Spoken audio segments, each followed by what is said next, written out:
So we got a Porsche 964 with an aftermarket turbo kit installed on it. And I'm gonna go over common mistakes that are made when people use an aftermarket turbo kit built from scratch. So basically, at first glance, this would look as though the turbo is leaking maybe from the seal, that the seal's failed. A lot of people mistakenly think that.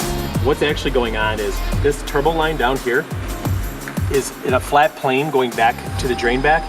So that's creating an issue where the oil cannot escape fast enough as the oil's coming in.